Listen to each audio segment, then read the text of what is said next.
Managing partner Rajesh Sehgal हमारे साथ जुड़ गए हैं। राजेश जी, बहुत शुक्रिया आपका समय देने के लिए। स्वागत है आपका 18 आवर्स स्वदेश पर।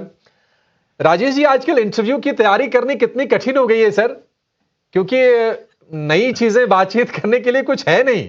कितना टफ होता है मार्केट को लेकर कोई राय बनाना, कोई जवाब दे पाना। देखिए, ये बहुत ही विचित्र स्थिति है, क्योंकि अगर जैसे आपने कहा कि मार्केट में कुछ नया बात करने के लिए रह ही नहीं गया है, ये ज़्यादा करके ये इंडिकेट करता है कि सब सही चल रहा है और मार्केट एकदम स्टेबल है। बट अगर आप मार्केट में देखें या जो आस-पास में जो घटनाएँ हो रही हैं, उसको देखें तो स्टेबिलिटी बहुत कम दिख रही है, वॉलेटिलिटी बहुत ज़्यादा दिख रही है। तो ये एक कन्फ्यूज़्ड स्टेट है मार्केट का और इसे प्ले करने के लिए, इसमें इन्वेस्ट करने के लिए आई थिंक एक बहुत ही अलग-सा नज़रिया चाहिए, जो पहले चल रहा था, वही आगे चलेगा, ये अगर आप समझ के चलें, तो ये सबसे बड़ी भूल होगी।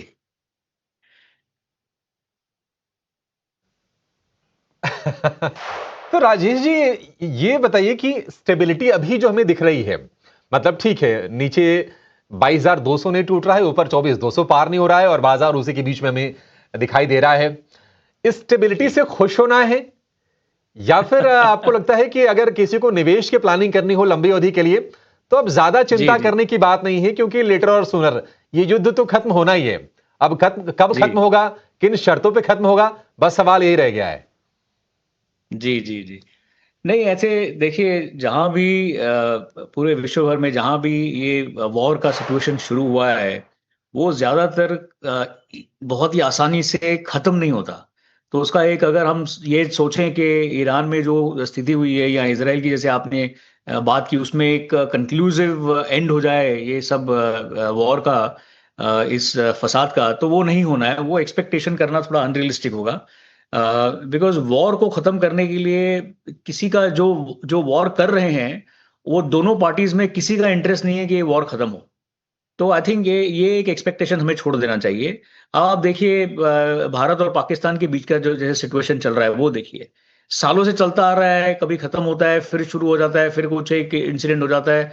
तो इसको 100% अगर हम समझें कि ये सिलसिला ख़त्म हो जाएगा, इसका मार्केट पे कोई प्रभाव नहीं आएगा, तो वो एक बहुत ही गलत कंक्लूज़न होगा। उसे हमें फैक्टर करके चलना होगा। बाकी भी जैसे आप देख रहे हैं, अभी यूएस इंडिया ट्रेड की डील की बातें हो रही हैं। आई थिंक 1 साल के ऊपर हो गया अभी इस बात चलते-चलते, रेसिप्रोकल टैरिफ है, ये घटा दिया, वो बढ़ा दिया। इस सेक्टर पे प्रभाव आया, उस सेक्टर पे प्रभाव आया। तो इसके इम्प्लीमेंटेशंस की डिटेल जो हैं, वो अभी भी इवॉल्व हो रहे हैं। उसमें अभी कोई एकदम कन्क्लूसिव वो आंसर आया नहीं है। तो अगर आप अपनी मार्केट में रणनीति बना रहे हैं, तो ये बहुत ही मुश्किल है कि आपकी असम्पशन्स क्या होनी चाहिए कि ये सॉल्यूशन हो जाएगा, इसमें प्रोग्रेस होगा। नेट-नेट मार्केट के लिए अगर आप देखें तो जियोपॉलिटिक्स ने इंडिया को एफआई 26 में नेट पॉजिटिव ही दिया है। 2 मेजर एफटीए लॉक इन किए हैं हम लोगों ने, फ्री ट्रेड एग्रीमेंट जो हमने साइन किए हैं। डिफेंस की स्पेंडिंग जो है वो मेरे हिसाब से तो परमानेंटली अब एक हायर लेवल पे चली गई हैं। और इंडिया की जो मल्टी अलाइनमेंट स्ट्रैटेजी है कि यहाँ भी बात करें, वहाँ भी बात करें, इनसे भी दोस्ती करिए, उनसे भी दोस्ती करिए। आई थिंक ये स्ट्रैटेजी जो है ये काम कर रही है अब तक। रिस्क रिस्क फैक्टर जो है जियोपॉलिटिक्स से चलते ये है कि पाकिस्तान बॉर्डर पे कोई एस्केलेशन या यूएस डील इम्प्लीमेंटेशन में कोई बड़ा फ्रिक्शन कुछ ऐसा आ जाए। और आई थिंक दूसरा जो एक बहुत इम्पोर्टेंट फैक्टर अभी है मार्केट के लिए, हम सब जिसका इंतज़ार कर रहे हैं, वो है मॉनसून। तो आईएमडी का जो फ़ोरकास्ट है, जैसे कि आपने कहा, वो थोड़ा बिलो नॉर्मल बता रहे हैं। सीज़नल रेनफॉल जो है वो बोलते हैं कि लॉन्ग टर्म एवरेज से 90% लगभग वहाँ होगा। अब ये तो देखें आईएमडी का जो एक्सपेक्टेशन है, जो फ़ोरकास्ट है, वो कितना सही चलता है। हीट वेव की जो बात अभी हम कर रहे थे आपके चैनल पे, बाकी सब चैनल्स पे, ये ज़्यादा एक्सपेक्टेड है, अबव नॉर्मल हीट हुआ है। तो इन सब का इम्पैक्ट सर्टेन सेक्टर्स पे, किसी सेक्टर्स पे आएगा। और अगर हम अपनी मार्केट की रणनीति बना रहे हैं, तो उसमें ये सब का इम्पैक्ट क्या होगा, इसका एक बहुत ही रिफाइंड असम्पशन हमें बनाना होगा। तब जाके एक अच्छी रणनीति बनेगी आगे के लिए। हम्म। अ, राजेश जी, आपने ट्रेड डील्स की बात की है, और जी। इस बीच अमेरिका और भारत की जो ट्रेड डील है, जो कह सकते हैं कि पहले तो कहा जा रहा था कि मदर ऑफ ऑल डील्स जो यू के साथ हमने साइन किया, ये शायद उससे जी भी जी इंपॉर्टेंट हो। और अमेरिकी जो डेलीगेशन है वो जी भारत में आ चुका है। ब्रेंडन जी लिंच जो हैं वो उनके चीफ नेगोशिएटर हैं, और भारत की तरफ से चीफ नेगोशिएटर दर्पण जैन होंगे। कितना क्रूशियल है आपके हिसाब से? और क्या ये बाजारों को एक थ्रस्ट दे पाएगा अगर हम एक बढ़िया ट्रेड डील लॉक कर लेते हैं यूएस के साथ, या फिर ये मिडिल ईस्ट वाली जो संकट है ये ज्यादा भारी पड़ेगा बाजारों पर आगे? नहीं, आप देखिए, अगर ट्रेड डील को लॉक कर देते हैं तो उससे ज़्यादा बड़ा पॉजिटिव आई थिंक इस समय सिर्फ ये होगा पूरी पूरे विश्व भर के लिए कि जो ईरान का प्रॉब्लम चल रहा है वो सॉल्व हो जाए। तो जैसे कि मैंने अभी आपको इंट्रोडक्शन में कहा कि जो ईरान यूएस की वॉर चल रही है या जो तकलीफें हो रही हैं वहाँ पर, या विश्व भर में कहीं पर भी जो वॉर छिड़ी है, उसका 100% हल होना तो इम्पॉसिबल है मेरे हिसाब से।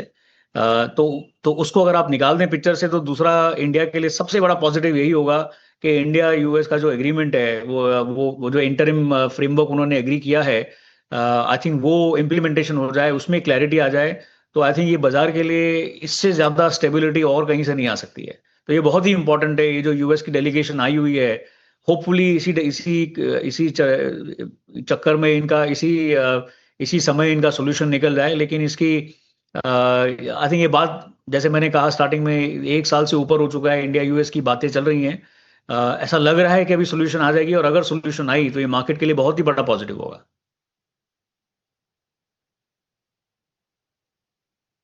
जी जी, अगर हम वैल्यूएशंस के फ्रंट पर बात करें तो बहुत सारे लोग ये कह रहे हैं कि वैल्यूएशंस काफी अच्छे हैं भारतीय बाजार के।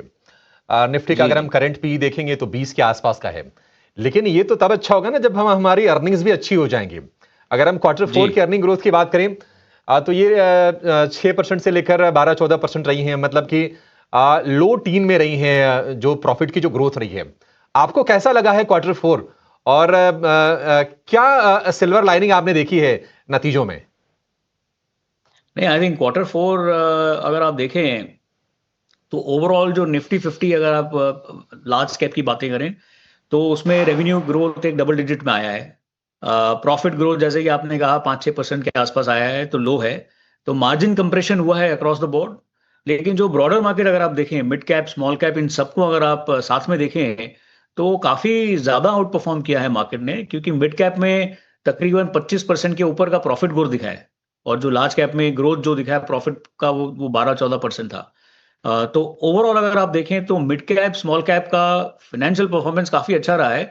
ऑफ कोर्स लो लाइट्स भी रही हैं, कुछ कुछ एरिया कंसर्न के हैं। जैसे कि स्मॉल कैप में अगर आप इंफ्रास्ट्रक्चर लिंक कंपनीज देखें, उसमें काफी मार्जिन प्रेशर रहा है।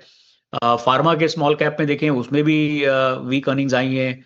और ओवरऑल अगर आप पूरे साल भर का परफॉर्मेंस देखें, तो निफ्टी 50 में एक अगेन डबल डिजिट जो जो ईपीएस ग्रोथ हुई है, वो एक रिकवरी के जैसे माना जाए, बिकॉज पिछले साल 25 में तो मिड सिंगल डिजिट का ग्रोथ था। तो आई थिंक ओवरऑल परफॉर्मेंस जो है वो अच्छा रहा है, अक्रॉस सेक्टर्स रहा है। डिफेंस और एरोस्पेस अगर आप देखें, उसमें परफॉर्मेंस अच्छा रहा है। फाइनेंशियल्स में अगर रेट कट्स जो जिसकी बातें हो रही हैं, अगर रेट कट हो गए तो आई थिंक मार्केट के लिए और सेक्टर के लिए बहुत अच्छा रहेगा। कंजम्पशंस हैं, डिस्क्रेशनरी हैं, उसमें जीएसटी के जो रिफॉर्म आए हैं सितंबर में, आए थे पिछले सितंबर में, और जो टैक्स रिलीफ मिला है मिडिल क्लास डिस्पोजेबल इनकम का, आई थिंक इससे भी काफी सेक्टर्स को बेनिफिट मिल रहा है। तो जो की रिस्क ओवरऑल मुझे लग रहा है वो ये है कि ग्लोबल टैरिफ अनसर्टेनिटी जो है, जैसे कि हमने इंडिया यूएस की ट्रेड डील की बात की, जो ग्लोबल टैरिफ्स हैं, आई थिंक इसकी अनसर्टेनिटी अगर क्लियर हो जाए, तो हमारे जो एक्सपोर्ट ओरिएंटेड सेक्टर्स हैं इनको बहुत ही अच्छा इसमें वो हेल्प मिल सकता है। तो ये ओवरऑल इसका हुआ सेक्टर्स के बारे में अगर आप देखें। इसके अलावा जैसे मैंने कहा कि जियो मॉनसून जियो पॉलिटिक्स पॉलिटिक्स अभी इंडियन पॉलिटिक्स तो इक्वेशन से निकल गया है। आई थिंक मोर और लेस हमें अभी मिड अगले साल तक इसकी चिंता करने की जरूरत नहीं है। तो आई थिंक पॉलिसीज के फ्रंट पे भी ये मार्केट के लिए काफी, जैसे आपने स्टार्टिंग में कहा, काफी स्टेबिलिटी है मार्केट में। कृष्ण भाई, ठीक है। राजेश जी, अगर हम ये मिडिल ईस्ट के अगर हम अनसर्टेनिटीज की बात करें, युद्ध की शुरुआत हुए लगभग 3 महीने के आसपास का समय हो गया, 3 महीने से ज्यादा हो गया इनफैक्ट। और जी अगर हम जी ये ट्रेड वाली अनसर्टेनिटी की बात करें तो 13 महीने से ज्यादा हो गए हैं। अगर जी किसी को नया पैसा डिप्लॉय करना है इक्विटीज में, तो आप क्या राय देंगे? आपके हिसाब से अट्रैक्टिव एरियाज कौन से लग रहे हैं और क्या बता पाएंगे कि कितने रिटर्न्स की उम्मीद करनी चाहिए? पिछले साल से ज्यादा पैसे बनेंगे इस साल में, या फिर उतना ही, या फिर उससे कम के आसार आपको नजर आ रहे हैं? नहीं, आई थिंक ये जो आपने क्वेश्चन पूछा है, सबसे इम्पोर्टेंट सबके दिमाग में क्वेश्चन यही है। इसमें इस साल जैसे कि आपने ही स्टार्टिंग में कहा कि थोड़ी स्टेबिलिटी के आसार दिख रहे हैं। ऑफ कोर्स आपने दूसरी तरह से कहा कि कुछ ज़्यादा हो नहीं रहा है, जो भी इश्यूज हैं वो सब पता है हमें। तो जैसे कि नोन नोन्स कहते हैं कि हमें सब पता है क्या इश्यूज है, अभी उसका कौन से डायरेक्शन में हल निकलेगा वो पता नहीं है। तो आई थिंक जैसे इंडिया यूएस का ट्रेड डील है जिसकी अभी बातें हो रही हैं, वो अगर रिजॉल्व हो जाता है, मिडल ईस्ट का जो है यहाँ से ज़्यादा फ्लेयर अप नहीं होता है। तो आई थिंक ये जो माहौल इंडिया में बना हुआ है, आई थिंक ये बहुत ही स्टेबल एनवायरनमेंट है। ये निवेश करने वाला एनवायरनमेंट है। ऑफ कोर्स आपको थोड़ा स्टॉक स्पेसिफिक रहना होगा, जैसे कि हम पिछली बातचीत में भी हम बात कर रहे थे कि सारा मार्केट एक ही साथ ऊपर और एक ही साथ नीचे अभी नहीं जाना है। वो लेवल आई थिंक वो स्टेज जो है इस साइकिल का हो चुका है। यहाँ से जो अप्स और डाउन्स दिखेंगे आपको बड़े सेक्टर स्पेसिफिक और स्टॉक स्पेसिफिक दिखेंगे। तो निवेशकों से यही उम्मीद है कि वो अपना होमवर्क करें और जो सेक्टर्स में जिस कंपनीज में आपको अच्छा फ्यूचर दिख रहा है, आई थिंक वो सेक्टर्स में आपको इन्वेस्ट करना चाहिए। हमारा जो ध्यान लग रहा है वो 2-3 सेक्टर्स में आपको बताऊं, एक डिफेंस और एरोस्पेस है। जैसे कि मैंने कहा इसमें काफ़ी एक हायर लेवल पे डिफेंस स्पेंडिंग इंडिया की चली गई है और यहाँ से कम नहीं होनी है, यहाँ से बढ़नी है, यहाँ ये स्टेट पे मेंटेन होगी। फाइनेंशियल जो है, अगर रेट कट जो जो चल जिसकी बातें हो रही हैं, अगर रेट कट एक्चुअल में आ गए, सच सच में आ गए हैं, तो उससे काफ़ी हेल्प मिलेगा सेक्टर को। ग्रीन एनर्जी, ईवी इंफ्रास्ट्रक्चर जो अभी क्रिएट हो रहा है, जैसे कि हमने बात की मिडल ईस्ट में जो प्रॉब्लम हो रहे हैं, जो तेल के भाव से इंडिया को इम्पैक्ट होता है, क्योंकि ज़्यादातर 85-90% फ्यूल जो हमारे कंट्री में यूज़ होता है वो इम्पोर्ट करते हैं हम। आई थिंक उसमें जो ईवी का इलेक्ट्रिक व्हीकल और ग्रीन एनर्जी जो है, उस डायरेक्शन में काफ़ी कैपिटल एक्सपेंडिचर होगा, तो वहाँ पे अपॉर्चुनिटीज़ बहुत आएंगी। और उससे लिंक जो है वो है capital goods manufacturing sector.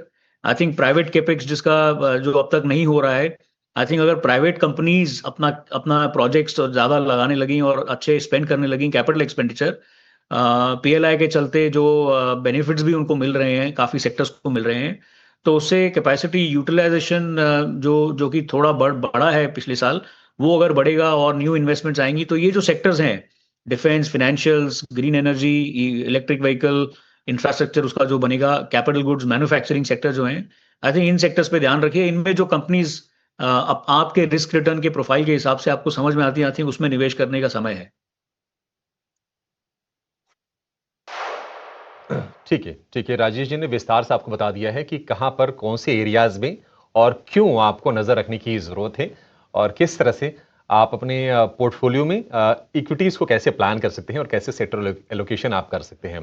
Rajesh ji, बहुत शुक्रिया, आज आपने विस्तार से तमाम चीज़ों पर आपने शुक्रिया जी। रोशनी डाली और हमारे दर्शकों को आपने गाइड किया, और उनके मन में जो सवाल थे उनका भी आपने निराकरण किया। बहुत